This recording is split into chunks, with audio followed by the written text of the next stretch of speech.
Primeira e segunda carta a Timóteo e também a carta de Tito fazem parte do grupo das cartas pastorais, escritas pelo apóstolo Paulo. Timóteo pastoreava Éfeso e Tito pastoreava Creta. Então aqui nós vamos ler na primeira carta do apóstolo Paulo a Timóteo, capítulo 4, apenas o verso 16.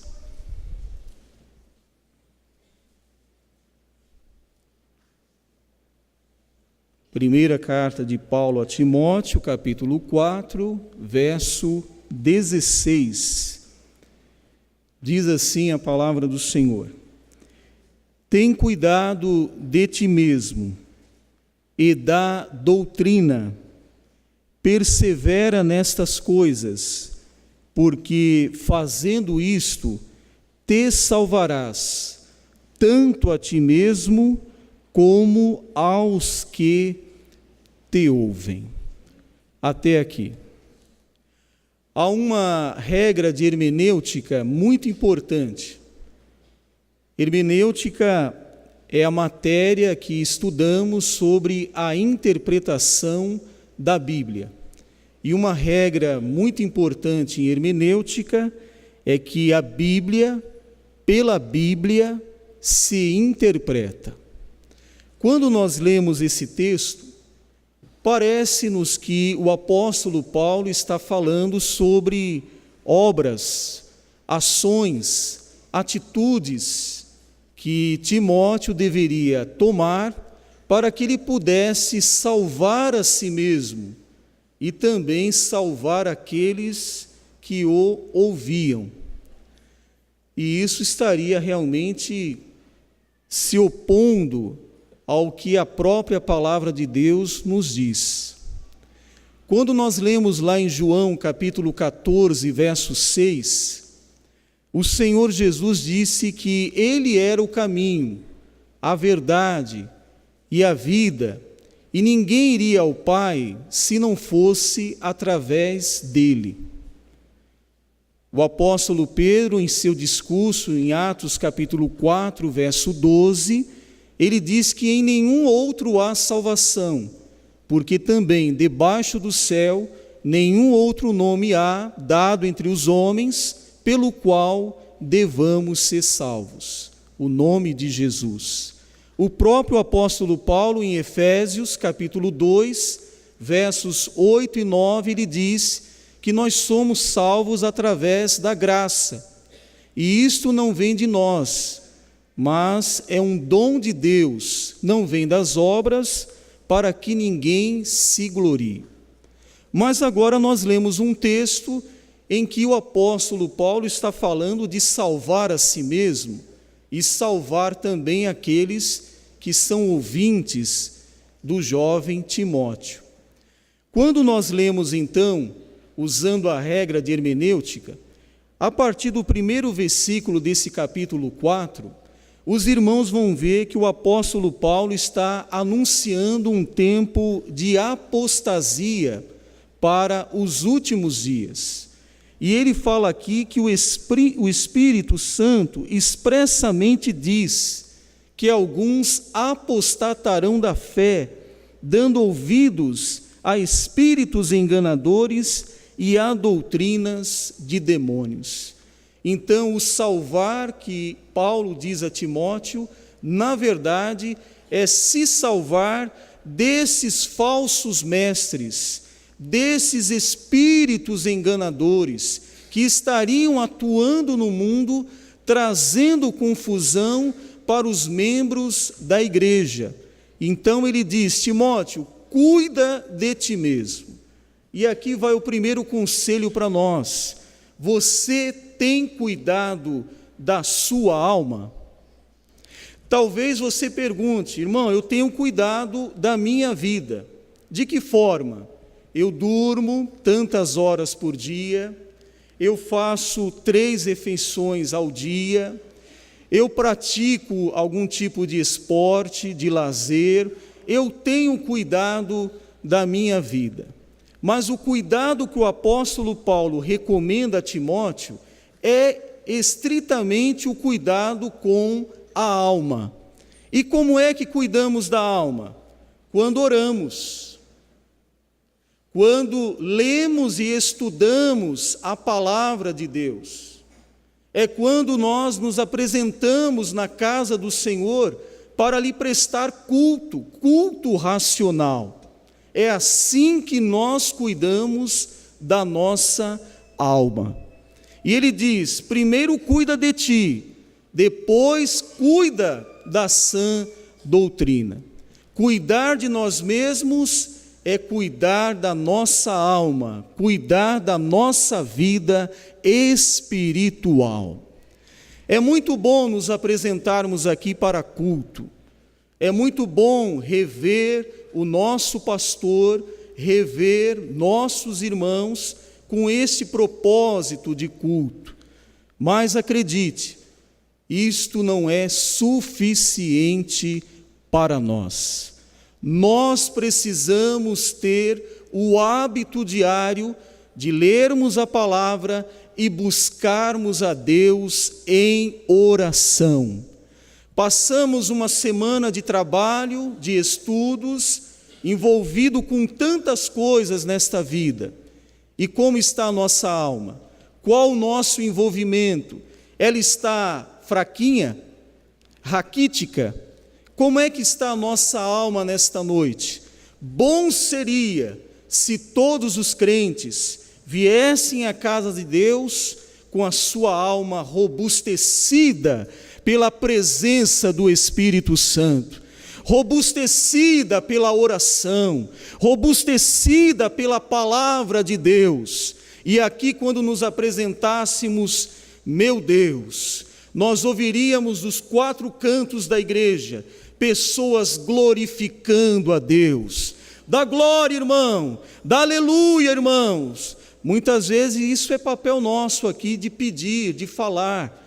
Mas quando o crente cuida da alma, na casa de Deus, diz o salmista, em todo tempo, cada um diz glória.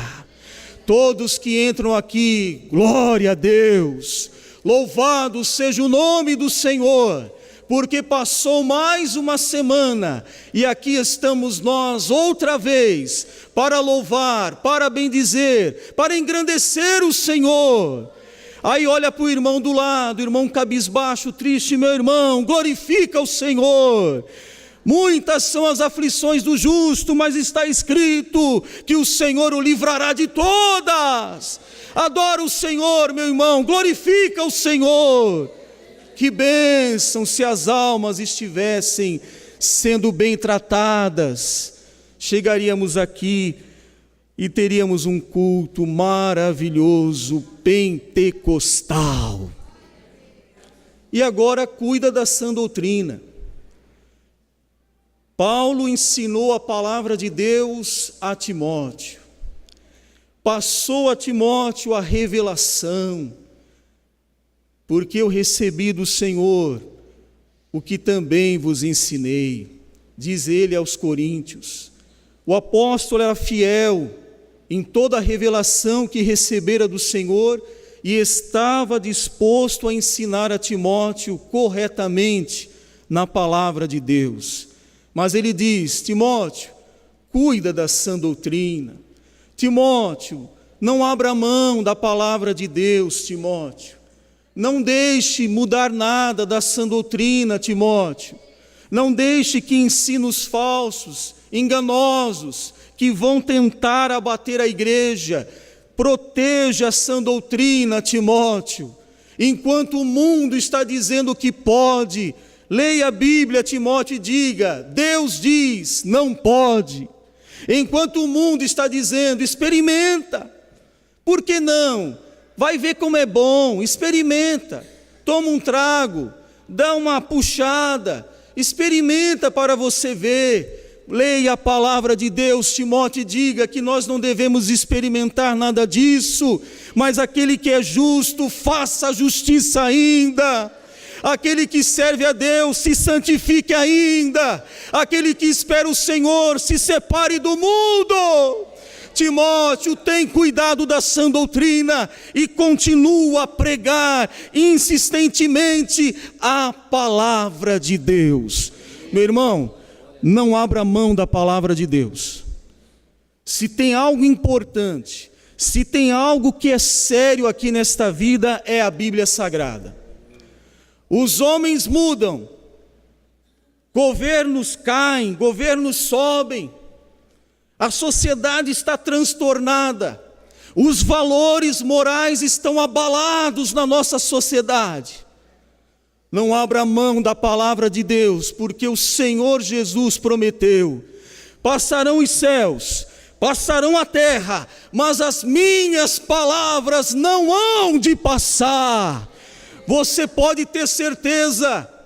Minha avó pregava esta palavra e hoje eu posso pregar também, e nada mudou, porque o nosso Deus não mudou, é o mesmo Deus. Tem cuidado da sã doutrina, não deixa mudar, acrescentar, diminuir coisa alguma, mas fique com a palavra de Deus. Amém.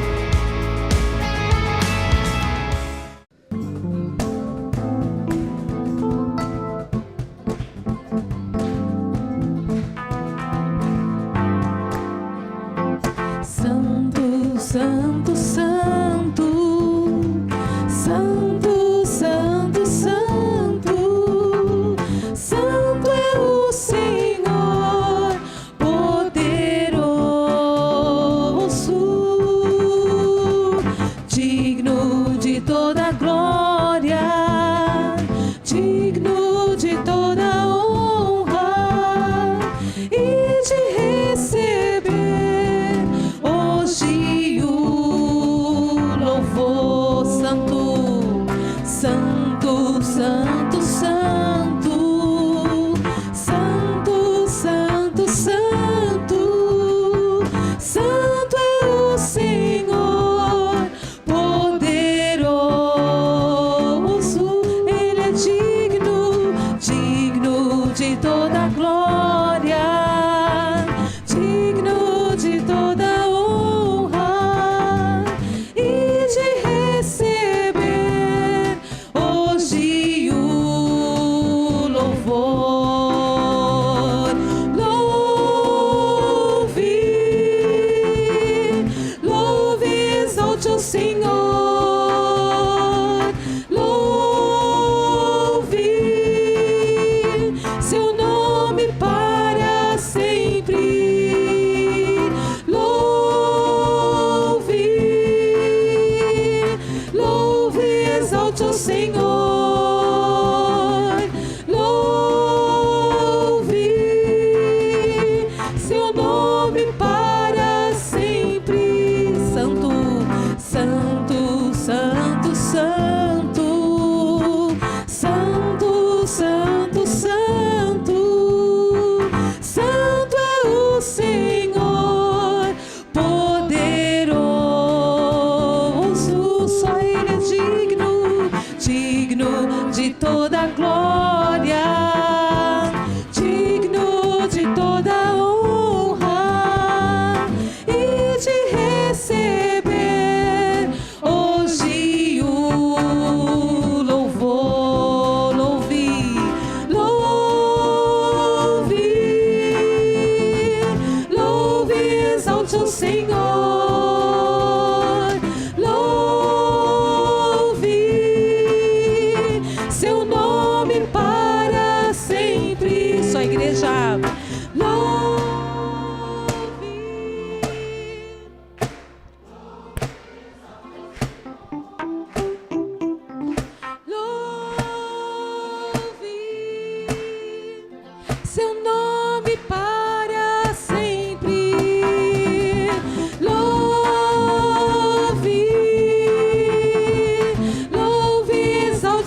saúdo a amada igreja com a graça e a paz do Senhor, amém?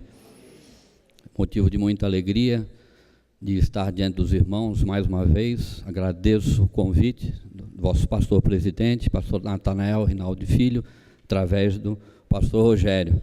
É uma responsabilidade grande ter na minha retaguarda o pastor Natanael Rinaldi, um expoente e profundo conhecedor da palavra de Deus, e a responsabilidade aumenta. E também os nossos pastores que estão aqui, e com certeza têm um grande conhecimento da palavra de Deus. A palavra que o Senhor tem falado ao meu coração, a compartilhar com os irmãos, é uma palavra voltada ao evangelismo, uma palavra evangelística, e eu quero crer que, não conheço todos aqui, mas que grande parte, ou se não todos até, já tiveram um encontro com o Senhor, estão salvos, e se assim for, você estará sendo edificado pela palavra também. A palavra evangelística, ela também edifica, como ouvimos na oração intercessória. Então, Deus nos ajude, esteja com o coração aberto para ouvir aquilo que Deus tem para falar ao teu coração esta noite. O escritor Lucas, no seu evangelho, no primeiro capítulo, verso 37, ele diz: porque para Deus nada é impossível. E nós sabemos que nesse contexto, quando, não precisa abrir a sua Bíblia não, nesse contexto, quando o anjo Gabriel aparece a Maria e ele fala: salve agraciada. Maria foi escolhida para ser a mãe do Senhor Jesus, para trazer o Senhor Jesus ao mundo, o próprio Deus na terra. Então, quando Maria ouve essas palavras do anjo, ela: como pode ser isso? Porque eu não conheço o varão. E então ele falou: você será, o Espírito Santo será aquele que irá cobrir, e você será a mãe do Salvador, a mãe de Jesus. E ali ela fala que seja feita a vontade do Senhor. E o anjo fala: realmente não é possível uma mulher sem conhecer varão, ter um filho. Mas o anjo fala a ela: para Deus nada é impossível. O nosso Deus pode todas as coisas. Ele é um Deus de poder, esse Deus que nós estamos adorando aqui, Ele pode tudo. Deus maravilhoso. Deus operou no passado, através das Escrituras nós podemos ver fartamente a Bíblia mostrando muitas vezes a operação sobrenatural de Deus. Nós vamos nos ater em alguns trechos somente da palavra de Deus, para lermos o texto que queremos ler esta noite e trazermos a palavra do Senhor. Quando você observa o povo de Israel, quando sai do Egito, a escravidão do Egito por mais de 400 anos, e quando você observa ali aquele povo saindo do Egito de uma maneira extraordinária, quando você vê em Êxodo, no capítulo 5, Moisés e Arão vão ter com Faraó, e eles falam a Faraó: olha, o nosso Deus, o Eu Sou, ele pediu que você nos libertasse, que nós temos que ir ao deserto fazer uma festa ao nosso Deus. E Faraó: quem é esse Deus? Eu não conheço esse Deus. Vocês não vão sair daqui. Lógico, o povo de Israel trabalhando escravo para os egípcios, e eles fazendo ali grandes construções, grande fortuna. Como é que eles iriam liberar aquela tão grande quantidade de pessoas? Não iria liberar. Eu não vou me ater aqui aos milagres que ocorreram, aos 10 milagres, e no último com a morte do primogênito. E Faraó depois, vendo que não tem jeito, eles têm que sair, eles têm que ir embora, eles vão embora. Algo sobrenatural. É impossível acontecer isso. Não pode acontecer isso, mas o nosso Deus, Ele faz essas coisas. O nosso Deus opera de uma maneira extraordinária quando nós começamos a ler através da sua palavra, desde o início do primeiro livro, no decorrer da Bíblia, você vai vendo a ação de Deus, tendo um plano lá à frente, ligado a Jesus Cristo. Ninguém pode impedir a ação de Deus, o plano de Deus, ninguém pode. Quando você vê também, da mesma forma, o povo quando vai embora do Egito e chega ali diante do Mar Vermelho, numa situação sem saída, não tem como eles saírem dali, eles iriam ser trucidados pelo exército de Faraó. O irmão imagina uma quantidade de pessoas, a Bíblia cita 600 mil homens, quantos mais com mulheres e crianças, talvez 2 milhões e meio de pessoas, totalmente indefesas contra um exército poderoso que tinha Faraó. Não tinha como escapar. E eles estão ali cercados, de um lado montanha, de outro lado um abismo, à frente o mar, atrás o exército de Faraó. Como eles vão sair?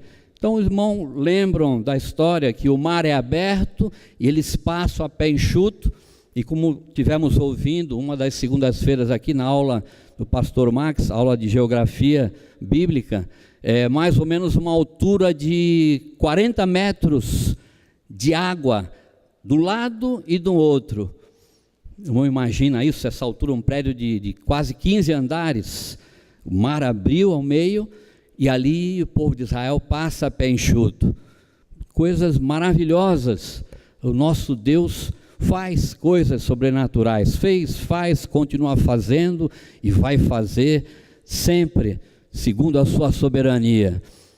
Quando você observa também o povo entrando no deserto, e você vê que como é que pode uma quantidade tão grande de pessoas adentrar ao deserto, e seria uma grande responsabilidade de alguém fazer isso, mandar tanta gente para o deserto. Como é que você vai alimentar essas pessoas no deserto? No deserto não tem supermercado, no deserto não tem mercearia, não tem comida, não tem pão, não tem água, não tem nada. Mas Deus mandou, e de uma maneira sobrenatural Ele proveu por 40 anos, quase 2 milhões e meio de pessoas, vamos dizer assim. E nada faltou ali, o pão vindo dos céus, a água saindo da pedra, codornizes caindo ali no deserto, algo extraordinário, coisas maravilhosas. Poderíamos falar muito mais coisas aqui, mas o tempo não nos permite. Mas vamos entrar no Novo Testamento. Deus continua agindo de maneira sobrenatural. Quando você vê Jesus nascendo de Maria, e você vê agora Jesus sendo tentado por várias vezes pelos fariseus, pelos saduceus, pelos religiosos da época, e você vê Jesus, quando os fariseus começam a perguntar para ele, naquela pergunta com relação ao tributo, é lícito dar tributo a César? E o Senhor, vendo uma pergunta capciosa, uma pergunta que não tem como dizer sim e nem dizer não, qualquer resposta ele estaria incorrendo em que eles viessem atacá-lo ali. E Jesus pede uma moeda e dão uma moeda a ele, ele pega e vê a esfinge daquela moeda e fala: de quem é essa esfinge? É de César essa esfinge. E ele diz: dá a César o que é de César e a Deus o que é de Deus. Se ele fala que não é lícito dar o tributo a César, ele estaria conspirando contra o governo romano. Se ele fala que é lícito dar o tributo a César, ele estaria conspirando contra os próprios judeus que estavam ali agoniados ali, afligidos pelos romanos. Então não tem saída, mas o nosso Deus é um Deus das ações sobrenaturais. O nosso Deus pode todas as coisas. Não sei qual é a sua dificuldade, o seu problema, eu não sei. Tivemos várias pessoas aqui, todos nós temos lutas, dificuldades, problemas, mas coloquemos aos pés do Senhor. Assim como Ele fez no passado, e a Bíblia está farta de exemplos aqui, no Antigo, no Novo Testamento, Ele faz hoje da mesma forma. Tão somente nós crendo, confiando e andando na presença dEle, em obediência à sua palavra, no temor do Senhor. Aleluia. A base de toda a bênção é a obediência à palavra do Senhor. Muitas coisas sobrenaturais Deus fez. Quando você vê Jesus na terra, em João capítulo 11, você observa ali Lázaro morto há 4 dias. E Jesus chega, vamos dizer, entre aspas, atrasado ali, porque ele foi avisado com antecedência, mas ele vai no tempo dele, no tempo de Deus, e ele chega ali, e a gente vê a história, Marta chorando, se tu tivera chegado aqui antes, o meu irmão não teria morrido, por certo tu estarias orando por ele, ele seria curado, colocando mais ou menos uma pressão em cima do Senhor. E aí Jesus fala para Marta: onde é que está o corpo? Está ali num sepulcro, mas já há 4 dias, ele manda tirar a pedra ali. Mas como vamos tirar a pedra? 4 dias dentro daquele sepulcro, ele já cheira mal já. Tira a pedra. A palavra do Senhor. 4 dias, é impossível, meus irmãos, só Deus para fazer isso, só Deus. E ali tiram a pedra e ele dá aquela palavra de ordem: Lázaro, sai para fora. E aquele homem vem como que levitando, e para diante dele: desatai-o e deixai-o ir. Algo extraordinário, coisas maravilhosas, problemas, dificuldades ao longo da palavra de Deus, e Deus vai fazendo soberanamente, sobrenaturalmente, da maneira que Ele quer fazer, do jeito que Ele quer fazer, e continua da mesma forma hoje. Mas o maior problema da humanidade é o pecado. O pecado com origem lá em Gênesis, na desobediência do primeiro casal, quebrou a relação do homem com Deus, entrou a morte física e espiritual. Esse é o maior problema, e o Senhor, no seu poder, Ele resolveu esse problema. Ele fez algo extraordinário que nós vamos falar um pouco esta noite aqui, para que eu e você tivéssemos a alegria de ter a esperança que nós temos, a esperança de um dia estarmos diante do Senhor, desfrutando de uma eternidade nos céus de glória, em situações que não transcende o entendimento humano. O que será de bênção, de alegria, eternamente diante do Pai. Aleluia. Eu queria que o irmão agora abrisse a sua Bíblia. Vamos ler um versículo só, em João capítulo 16, e no versículo 8, é um versículo bem conhecido da palavra de Deus, é muito falado até, mas é pouco esmiuçado esse versículo. Nós queremos trazer ao irmão essa palavra aqui, em João 16, 8, eu vou ler, os irmãos acompanhem, cada um na sua Bíblia, que diz assim o texto: e quando ele vier, fazendo referência ao Espírito Santo, convencerá o mundo do pecado e da justiça e do juízo. E quando ele vier, o Espírito Santo convencerá o mundo do pecado, da justiça e do juízo. Amém? Vamos orar, mesmo assentado, baixa a sua cabeça, vamos orar ao Senhor. Glorioso e eterno Deus, estamos diante da Tua igreja, diante do Teu povo, com essa responsabilidade de transmitir a verdade da Tua palavra. Eu me coloco nas Tuas mãos, na total dependência Tua, Pai. Que o Senhor venha se agradar tudo que vamos estar colocando diante da Tua igreja. Revela-nos, confirma a Tua palavra, toca nos corações, fortalece a fé daqueles que já estão nas Tuas mãos e salva, Senhor. Porventura alguém que adentrou a Tua casa ainda não teve um encontro contigo, que nessa noite seja o dia aceitável do Senhor. Assim oramos e agradecemos em nome de Jesus. Amém e amém, Senhor. A solução do maior problema da humanidade. Para um melhor entendimento como já ouvimos aqui essa noite também, a Bíblia explica a Bíblia. Quando você vê esse versículo lido, é o versículo 8 do Evangelho de João, capítulo 16, se você ler o versículo 9, próprio Jesus falando, ele está explicando aqui, onde ele fala assim, nós vamos dividir esse versículo em três perguntas. O que significa convencer o mundo do pecado? Jesus responde essa pergunta no versículo 9, onde ele diz, do pecado, porque não creem em mim. E está claro aqui, está patente aqui, está explícito na Bíblia, do pecado da incredulidade, do pecado que não creem.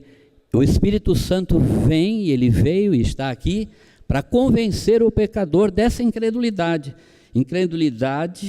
de não reconhecer a Jesus como o Senhor, como o Salvador. Se você vai perguntar, mas que incredulidade é essa? Incredulidade é essa, não reconhecer a Jesus Cristo como o Senhor e como o Salvador, não reconhecer que Jesus veio a este mundo um dia com esse propósito específico, de reconciliar o homem com Deus e de vencer a morte e o pecado.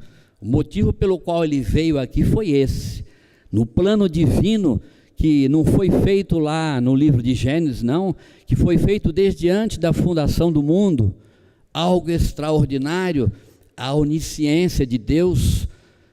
Deus sabia já que o homem iria desobedecê-lo. Quando a gente vê em Apocalipse 13:8, fala sobre o cordeiro que foi morto antes da fundação do mundo. Deus não foi pego de surpresa, o homem desobedeceu, e agora?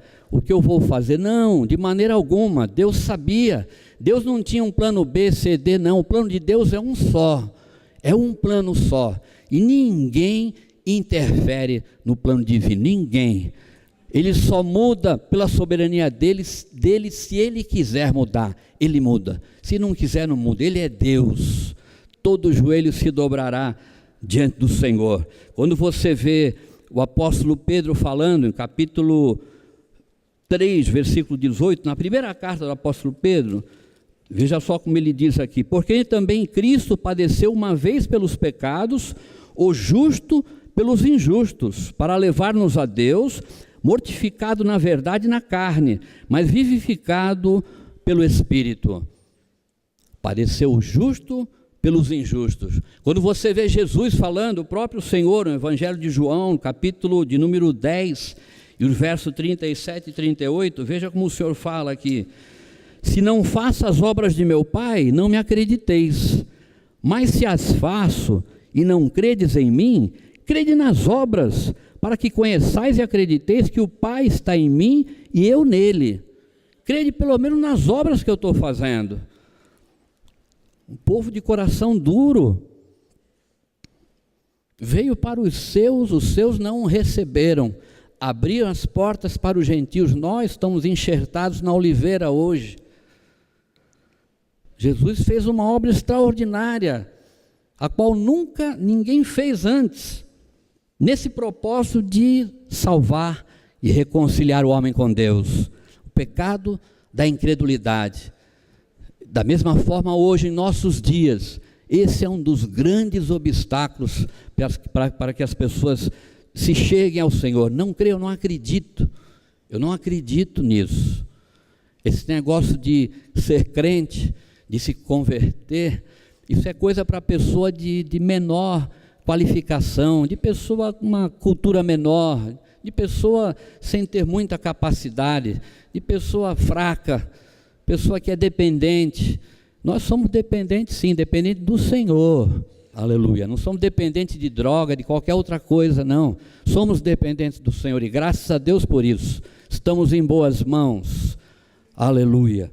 Quando você vê a segunda pergunta desse texto, João 16:8, o que significa convencer o mundo da justiça? O que significa isso? Significa que Deus olhou dos céus e não viu um justo sequer. Aqui, meus irmãos, nós temos um problema insolúvel na ótica humana. Não tem solução na ótica humana. O homem pecou, quebrou a comunhão com Deus, entrou a morte. Deus não compactua com o pecado. Nunca mais o homem poderia se voltar a reconciliar com Deus, vencer a morte e vencer o pecado. Nunca mais. Mas Deus, no seu grande amor com que nos amou, Ele tomou as iniciativas, foi Ele que veio atrás de nós.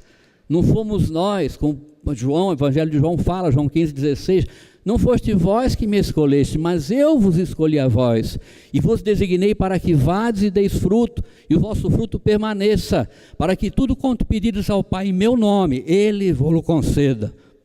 Foi Ele. Isso está escancarado na Bíblia, depois da queda do homem. Adão, onde estás? Deus indo atrás, Deus não sabe onde é que Adão está? Lógico que sabe, Ele é onisciente. Por que ele pergunta? Porque o homem não tinha nem condição de falar com Deus. Pelo pecado, ele ficou com medo, ficou assustado, ficou com vergonha. Todos esses problemas que não existiam, passaram a existir. E agora ele está ali atrás de uma árvore, escondido de Deus. E Deus chama ele: Adão, onde estás?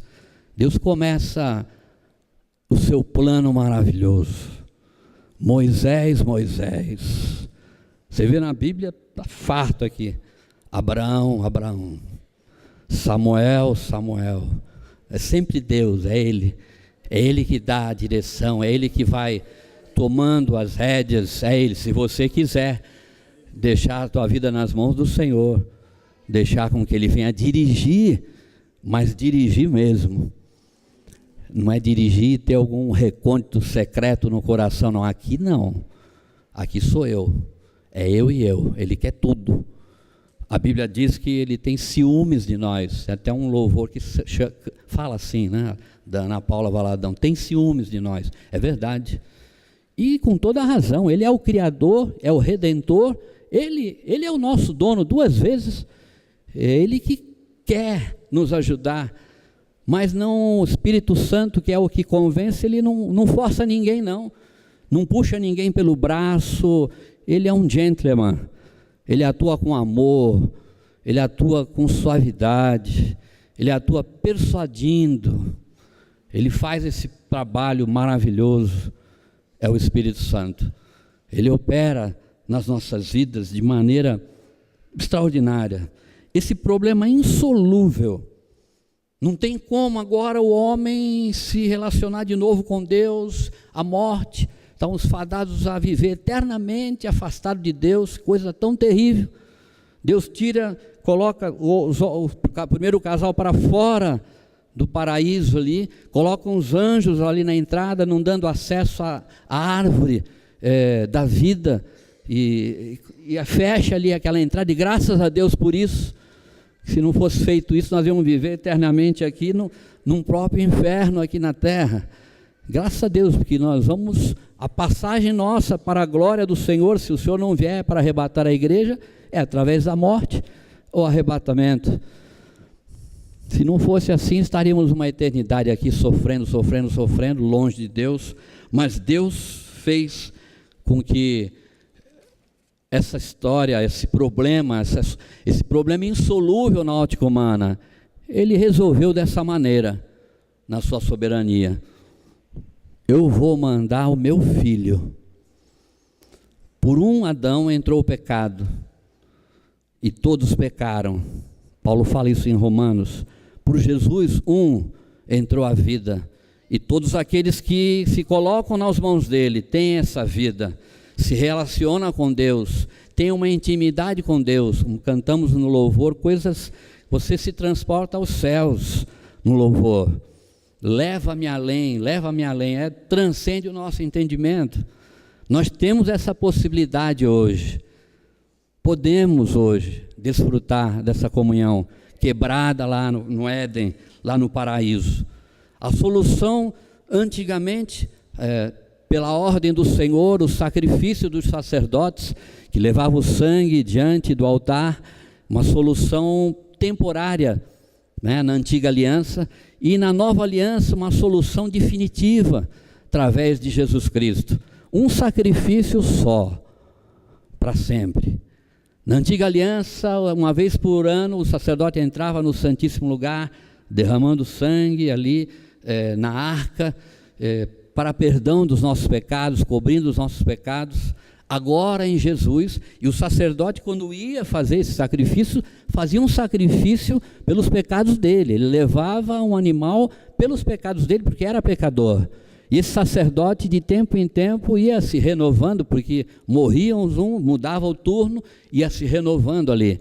Mas em Jesus, o nosso sacrifício perfeito, o Cordeiro de Deus, aquele que tira o pecado do mundo. Em Jesus, os nossos pecados foram perdoados. Ele não levou nenhum cordeiro, nenhum animal para que viesse sacrificar pelos seus pecados, porque ele não tem pecado. Ele é imaculado, ele é sem pecado. Ele entregou a sua vida no madeiro, uma vez só, como fala o escritor aos Hebreus, uma vez por todas. Não precisa mais sacrifício. Nós não precisamos mais sacrifício. Precisamos crer, como muitos aqui creram, crer, entregar a vida nas mãos do Senhor, desfrutar de uma vida abençoada na presença do Senhor. Nós cantamos aqui essa noite muito sobre isso. Ele é o nosso maior tesouro. Não tem nada maior, melhor do que o Senhor. A vida nas mãos do Senhor. O mais importante que nós temos, a nossa família, é lógico que é de grande importância, mas o Senhor é maior, é melhor ainda do que a nossa família. Aleluia. Glória a Deus. Quando você vê Paulo escrevendo em Romanos 1,17, ele diz assim, veja bem, porque nele se descobre a justiça de Deus de fé em fé, como está escrito, o justo viverá da fé. O justo viverá da fé. É o versículo que o reformador Martinho Lutero se converteu. Quando ele leu isso na Bíblia, ele caiu em si. Não é por obras, não é pagando indulgência, não, é pela fé no sacrifício do Senhor. Ninguém chega diante do Senhor por quaisquer coisa que tenha feito, por quaisquer obras que tenha feito. Não existe isso. Isto é heresia. Só se chega pelo sacrifício perfeito do Cordeiro ali na cruz do Calvário. Aí nós cremos, eu creio, eu acredito que Jesus veio para isso. Eu acredito. E eu entrego a minha vida nas mãos dele, me arrependo dos meus pecados. Coloco a minha vida diante do altar do Senhor. E a nossa vida é mudada. Glória a Deus. Jesus veio a esse mundo para fazer essa missão sobrenatural, de resolver definitivamente o maior problema da humanidade. Está resolvido. Qual o seu maior problema? O maior problema não é o cotidiano do dia a dia, o maior problema é a eternidade, meu irmão. O meu maior problema se a gente pode dar números da eternidade, 10 trilhões de anos, 54 trilhões, não tem tempo isso aí. Esse é o maior problema, que aqui, o espaço de pouco tempo, nós estamos indo embora. Acabou. Nossa vida é como o Tiago fala, como um vapor, uma fumaça, ela vem, se esvai e vai embora. Então esse problema está resolvido. Está resolvido para você esse problema? Já está resolvido, você já deu esse passo de fé, creu e entende que Ele é a justiça, Jesus é a justiça de Deus. Aquilo que nós não podemos fazer, Ele fez em obediência a toda a lei. Ele obedeceu toda a lei, perfeito, o homem Deus, perfeito. Por isso que impacta a gente mesmo, por isso que a gente declara no louvor, na adoração, que nós adoramos ao Senhor, que nós exaltamos ao Senhor, o único digno de louvor, de adoração e de exaltação. Jesus nasceu de uma virgem, fez o que fez, coisas sobrenaturais no seu ministério, iniciando por volta de 30 anos, mudo falou, cego ouviu, surdo ouviu, leproso foi limpo, os demônios foram expulsos, mortos ressuscitaram, andou sobre as águas, deu ordem ao vento, deu ordem ao mar, fez coisas como nunca antes houve na face da terra, morreu naquela cruz, ressuscitou ao terceiro dia, apareceu por 40 dias aos discípulos, aos apóstolos, depois foi assunto aos céus, e um dia vai descer para buscar a sua igreja. Aleluia, glórias a Deus. O Evangelho é isso, as boas novas são essas. É como ouvimos tantas coisas hoje aqui, naquilo que eu ia falar, a gente até se alegra, porque confirma a palavra que você tem. Esse é o Evangelho. Não tem nenhuma novidade, o Evangelho não mudou. Os homens são o mesmo. Desde Adão até hoje, é a mesma coisa. Os homens são iguais. Corre no sangue o pecado. Não adianta. A ciência, como Daniel falou, Daniel 12:4, a ciência se multiplicará. Nós vemos coisas fabulosas hoje, mas o homem é igual. O pecado, a ira, o ódio, a inveja, os ciúmes, um monte de coisa, de tranqueira que entrou pelo pecado do primeiro casal ali, vem se acumulando e coisas terríveis acontecendo. E o homem é o mesmo, não mudou nada. Deus quer e continua querendo, é a vontade do Senhor, que todos se salvem. Essa é a vontade de Deus. Para isso ele veio aqui, com esse propósito ele veio aqui. E a salvação que você vê no texto áureo da Bíblia, João 3,16, não é algo automático, porque Deus amou o mundo de tal maneira que deu seu Filho unigênito para que todo que nele crê não pereça, mas tenha vida eterna. Isso aí não acontece assim automaticamente, não. Está implícito ali que há necessidade de um arrependimento, reconhecer que é pecador. E vai entrar num juízo, que nós vamos ver na parte final aqui. O que significa convencer o mundo do juízo? Com o Senhor, Ele é o meu advogado, Ele é o justo juiz, é Ele que vai me defender a minha causa. Eu estou salvo. Meus pecados foram perdoados. É lógico que agora eu tenho que viver e devo viver uma vida em obediência ao Senhor. Ainda que com dificuldades, com problemas, continua tendo, nós não mudamos. Uma vida inteira sendo santificado, sendo edificado, não num período de um culto tão somente aqui, no louvor, na adoração, é muito gostoso, é bonito, é bom, num templo bonito, com ar condicionado, com telas, cantando, adorando, mas no dia a dia ali fora, não recebendo só a palavra aqui nos cultos de domingo, de terça ou de quinta, mas em casa se autoalimentando, orando a Deus, buscando ao Senhor, conhecendo ao Senhor pela sua palavra. É muito pouco. O irmão já é mais novo, vem domingo para ouvir a palavra de Deus, depois esperar o outro domingo, agora até o próximo domingo eu vou ouvir. Você vai ficar em jejum, espiritualmente falando? Fica uma semana sem comer a comida física, se você no terceiro dia já começa a suar frio. É cada um de nós. Nós ouvimos uma palavra introdutória aqui do pastor Rogério. O privilégio, isso é um privilégio, é algo, meus irmãos, extraordinário. Não é exclusivo dos obreiros, não, isso é coisa do pastor, isso é coisa dos líderes, isso aí, não, isso aqui eu sou um membro da igreja, isso é aberto para você, meu irmão. Está aberto para cada um de nós. A Bíblia não está fechada com cadeado, não, como teve um certo tempo aí, cadeado. Não pode ler, esse livro se ler vai ficar louco. Ficar louco? Isso é coisa do outro lá. Lê para ter entendimento, para conhecer, para ter intimidade, para desfrutar da intimidade do Senhor. O que significa convencer o mundo do juízo? Vimos o pecado, a justiça, que a justiça é só em Jesus. A Bíblia fala, o profeta Isaías, que a nossa justiça é como o trapo de imundícia. Por mais que você queira fazer, você não consegue. Não consegue. Aí quando você vê o versículo fechando a parte final dele, o que significa isso, convencer o mundo do juízo? De acordo com as Escrituras, há somente dois destinos possíveis após a morte: céus e inferno. Não existe uma outra opção. Não existe um outro lugar que você possa ali passar um determinado tempo e depois, como a gente ouve falar algumas coisas aí, depois que vai purgando os pecados, depois das muitas missas de sétimo dia, de mês, de não sei, de ano e tal, de 30, não adianta isso.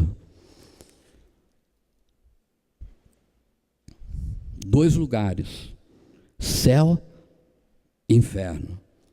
Paulo fala a Timóteo, primeira carta ao Timóteo, ouça bem como é que ele fala, o capítulo 1, versos 15:16, ouça como é que ele fala. Esta é uma palavra fiel e digna de toda aceitação, que Cristo Jesus veio ao mundo para salvar os pecadores, dos quais eu sou o principal, que era o perseguidor da igreja. Mas por isso alcancei misericórdia, para que em mim, que sou o principal, Jesus Cristo mostrasse toda a sua longanimidade, para exemplo dos que haviam de crer nele, para a vida eterna. Paulo está falando bem claro aqui. Eu sou o principal. Estava enganado, estava errado. Ele veio nos salvar.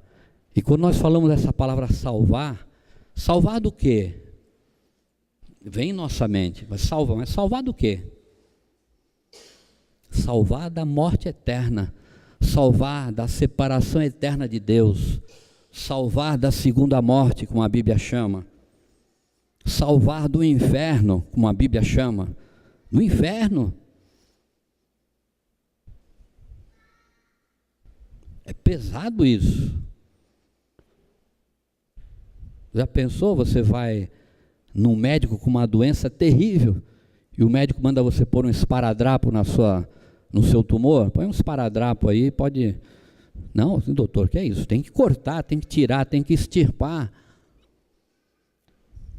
Então a verdade tem que ser falada. O inferno, existe um inferno. Deus falou muito mais, Jesus aqui na terra, muito mais do inferno do que dos céus. Por que isso? Tudo tem um propósito no que o Senhor fez. Porque Ele não quer que ninguém vá para lá. A Bíblia diz que o inferno foi criado para o diabo e os seus anjos. E se alguém cai lá dentro, é um intruso ali dentro do inferno. Não é para você, não é no seu lugar aqui. Mas você em vida ouviu, não creu. A justiça é a minha. Eu sou uma pessoa boa. Quantas pessoas boas tem por aí? Eu era um. Longe de Deus, sou uma pessoa boa. Casado, tenho minha família, trabalho, pago minhas contas, sou uma pessoa direita. Mas, quando eu me converti, Deus me virou do avesso aqui e mostrou como era feio. Falei aqui, você é bom? Não tem bom, não. Bom é o Senhor. Bom é o Senhor. A Bíblia fala isso, vai para um juízo final. E está claro aqui, quando você vê em Apocalipse, capítulo 20, o trono branco. É um julgamento de condenação. A hora, o momento de tomar uma decisão é agora. É já. É o quanto antes. Esse é um mistério do Senhor. Quando você vê aqui o juízo final, o apóstolo João escreve aqui, diz assim: vi um grande trono branco e o que estava sentado sobre ele, de cuja presença fugiu a terra e o céu e não se achou lugar para eles.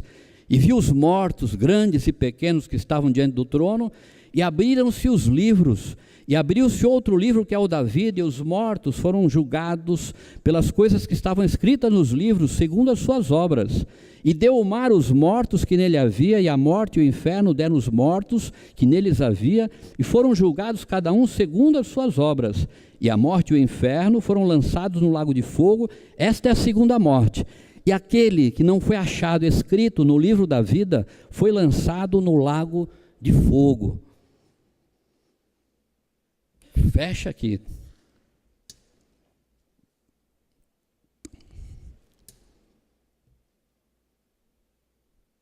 Que você, meu amado, que está aqui, adentrou aqui essa noite, o Evangelho são essas palavras aqui, as boas novas. Eu estava condenado à perdição eterna. Agora há essa possibilidade, dependendo de você, abrir os teus ouvidos, dar voz ao Espírito de Deus, se arrepender dos seus pecados, confessar ao Senhor, como Salvador, e ter uma vida nova, uma vida mudada. E o Senhor quer fazer isso. Para isso Ele veio. Ele não morreu em vão naquela cruz. Quantos milhares de milhões têm sido salvos? Eu tenho tido a oportunidade de viajar por vários continentes e tenho observado, o Evangelho é o mesmo. No Brasil, na Ásia, na Europa, na América do Norte, em qualquer lugar da terra, é o mesmo Evangelho. As pessoas são as mesmas pessoas, os mesmos anseios que nós temos aqui, outros têm em outros lugares, com mais ou menos sofrimento. mas está diante de você aqui essa noite, essa oportunidade valiosíssima, valiosíssima. Quando você vê Moisés, o escritor do Pentateuco, ele no capítulo 30 de Deuteronômio, ele fala 2 vezes ali, e quando a Bíblia repete 2 vezes, bem próximo uma vez da outra, quer dizer, presta atenção nisso, isso tem muita importância. Eis que eu coloco diante de ti a vida e a morte, a bênção e a maldição, escolhe, pois, a vida para que vivas. Ele fala 2 vezes, você vê no capítulo 30 de Deuteronômio, diz assim, depois o escritor aos Hebreus fala, este é o dia aceitável do Senhor, é hoje, o dia da salvação. Amanhã eu não sei o que acontece amanhã, não sabemos, não temos entendimento daqui a 1 minuto o que acontece, não sei.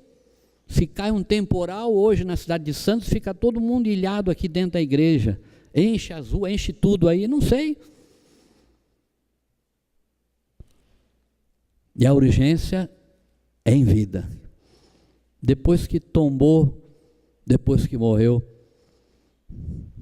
passou o tempo.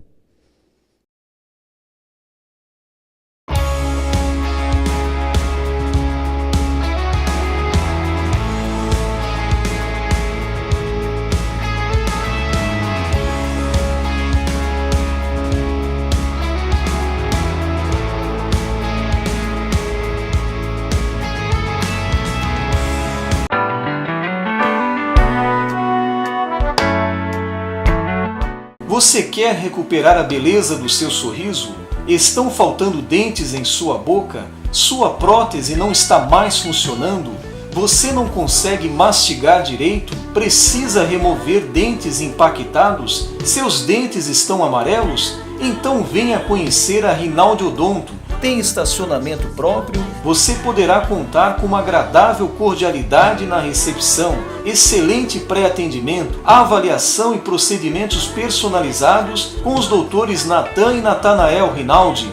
Processos de implantes, extrações e cirurgias são feitas com aparelhos de última geração. Nossa satisfação aqui na Rinaldi Odonto é ver você feliz, com seu sorriso sempre bonito e saudável. Venha conhecer as nossas clínicas. Acesse www.rinaldiodonto.com.br.